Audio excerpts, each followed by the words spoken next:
லக்ஷ்மி ஸ்ரீ சேனலில் வரப்போகிற தை கிருத்திகைக்கு முருகருக்கு உகந்த திணையை வச்சு தாங்க பிரசாதம் செய்ய போகிறோம். வாங்க எப்படி செய்யறதுன்ட்டு பார்க்கலாம்.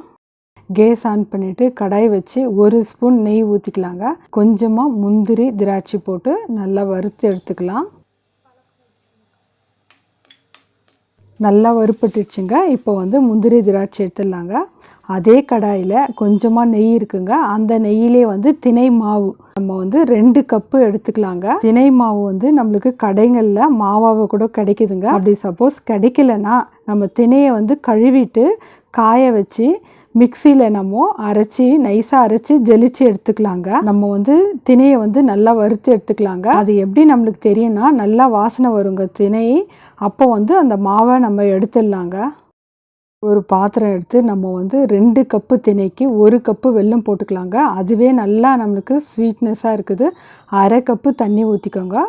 நம்மளுக்கு ஜஸ்ட்டு கரைஞ்சா போதுங்க, கொதிக்கணும்னு அவசியம் இல்லைங்க. பாருங்க, இப்போ பாவு நல்லா கொதிக்குது, கரைஞ்சிடுச்சுங்க. இப்போ நம்ம எடுத்துடலாம் வெள்ளைப்பாகு. ஒரு பவுல் எடுத்து நம்ம திணையை வறுத்தம் பாருங்க, அதை போட்டுக்கலாம். அது கூட ஒரு சிட்டிகை உப்பு போட்டுக்கலாங்க.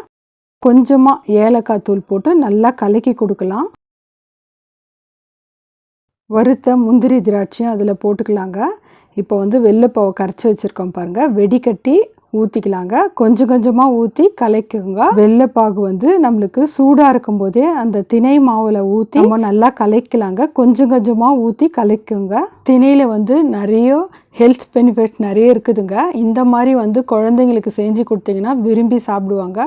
அதே போல் முருகருக்கு உகந்தது திணைங்க. இதய ஆரோக்கியத்துக்கு ரொம்ப நல்லதுங்க. அதே போல் இதில் பீட்டா கரோட்டின் இருக்கிறதுனால கண் பார்வைக்கு ரொம்ப நல்லது. எனக்கு எடுத்த வெள்ளைப்பாகு கரெக்டாக போயிடுச்சுங்க. இப்போ நல்லா கலக்கி எடுத்துக்கலாங்க.